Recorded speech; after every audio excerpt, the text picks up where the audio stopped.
Uma pergunta que eu tenho está relacionada ao meu passado. Eu definitivamente cresci como ateu e continuei ateu por alguns anos durante a faculdade. Mas quando falamos sobre moralismo ou padrões morais, como podemos conciliar os padrões morais que vemos no Antigo Testamento com os padrões morais do Novo Testamento? Quando me refiro ao Antigo Testamento, normalmente estou falando especificamente de livros como Josué e Juízes, onde vemos os israelitas entrando em Canaã, conquistando reinos, e o texto diz para dedicar tudo à completa destruição: homem, mulher, gado, tudo destruído, queimado e morto. Também vemos mulheres sendo feitas escravas ou integradas às famílias. Por outro lado, vemos que o Deus do Novo Testamento afirma que toda vida tem valor, que cada vida tem significado e que ele morreu por esse significado. Mas ainda assim vemos todas essas pessoas morrendo. Tem um monte de questões aí. Vamos pegar só a mais difícil, que eu acho que é esta aqui. Deus é imoral por matar os cananeus? É basicamente disso que você está falando em Josué.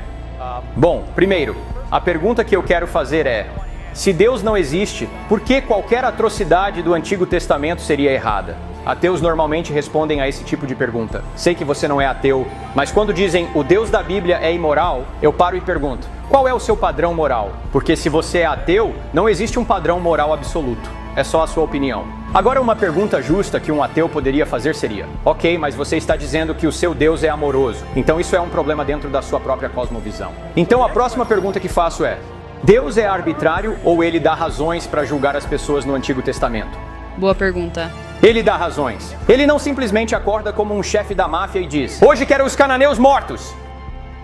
Ele teve motivos para isso.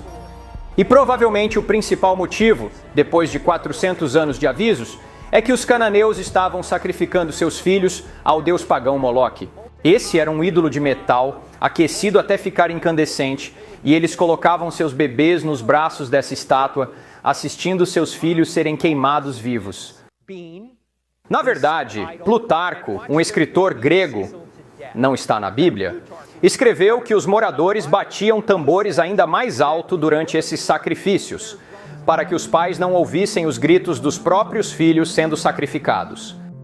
Agora, em toda a universidade que eu visito, normalmente um ateu se levanta e diz: se existe um Deus bom, por que ele não impede todo o mal no mundo? Bem, aqui está uma situação em que Deus viu o mal e disse: chega, precisamos acabar com isso. Israel, vamos lá acabar com isso. E agora estão reclamando. Então, por que reclamar que Deus não impede o mal e depois reclamar quando ele impede? Agora, o que eles dizem é: sim, mas Deus foi longe demais. Ele mandou exterminar todo mundo, inclusive as crianças. Deus está punindo os cananeus por matarem crianças e então ele manda ir lá e matar todo mundo. Como isso faz sentido? Bem, há duas formas de olhar para isso. Uma delas está num livro escrito por Paul Copan, não sei se você já ouviu falar. O livro se chama Deus é um Monstro Moral. Copan é um especialista no Antigo Testamento e ele explica que quando você lê algo como, por exemplo, em Deuteronômio 7, onde está escrito para destruir completamente aquelas nações, o que muitos interpretam como incluindo homens, mulheres e crianças, você precisa entender que isso é o que chamamos de linguagem hiperbólica. Porque se você continuar lendo o próximo versículo, ele diz: e não se casem com eles. Aí você para e pensa: espera, se vocês acabaram de destruir todos eles, como podem se casar com eles? Eles estão mortos! O ponto é que na cultura do Antigo Oriente Médio, usavam esse tipo de linguagem para enfatizar que deveria haver uma vitória decisiva. Não significava literalmente matar todos. É como quando a gente diz hoje: os Chiefs aniquilaram os Rams. A gente não quer dizer que os Rams deixaram de existir, certo? É só uma forma forte de dizer que eles perderam feio.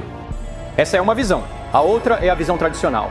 Diz que Deus realmente queria que eles tirassem aquelas vidas.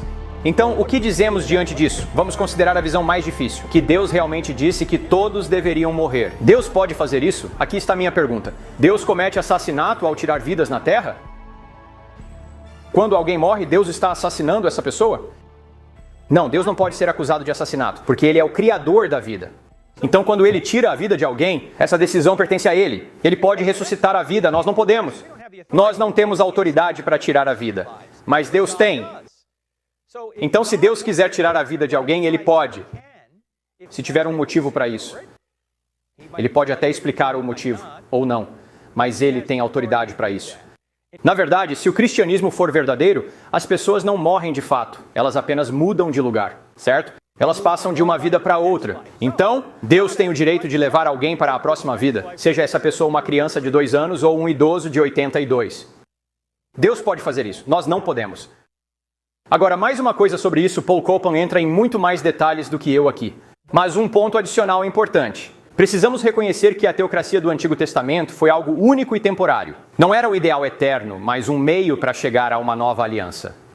Deus queria levar o povo prometido à terra prometida para que, a partir deles, viesse o Messias prometido. E esse Messias seria uma bênção para todo o mundo. E se ele deu 400 anos de avisos aos cananeus, que praticavam coisas detestáveis, e mesmo assim eles não pararam, então, com criaturas livres, a única opção de Deus naquele ponto era usar a força para expulsá-los. E aparentemente foi isso que ele fez.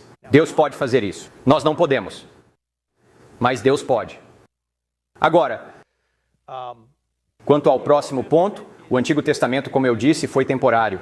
E nunca foi pensado para ser a lei ideal para todos os tempos. Na verdade, tudo a partir de Êxodo 20, incluindo os 10 mandamentos até Deuteronômio, não se aplica diretamente aos cristãos. Você sabia que os 10 mandamentos não se aplicam diretamente aos cristãos?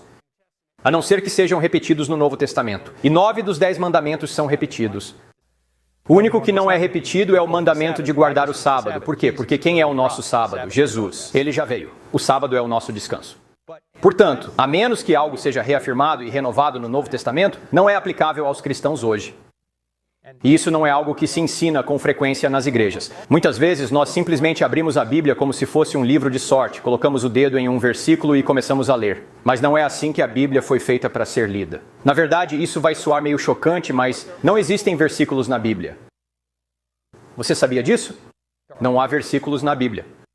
Os versículos foram adicionados há cerca de 500 anos para nos ajudar a localizar os textos. A vantagem dos versículos é que nos ajudam a navegar pelo texto. A desvantagem é que tendemos a pensar que esses versículos são como verdades isoladas que podemos aplicar fora do contexto. Mas essa não é a forma como a Bíblia deve ser lida. O único lugar onde isso pode funcionar é em Provérbios. Na maioria dos outros casos, você precisa entender o contexto e o que está acontecendo na passagem. Faz sentido? Sim, senhor. Ok. Tem muito mais sobre isso no livro, por sinal. Por favor, leia o livro. Não o meu. O livro de Paul Copan, chamado Deus é um Monstro Moral? Ok, obrigada. Obrigado. Ótima pergunta.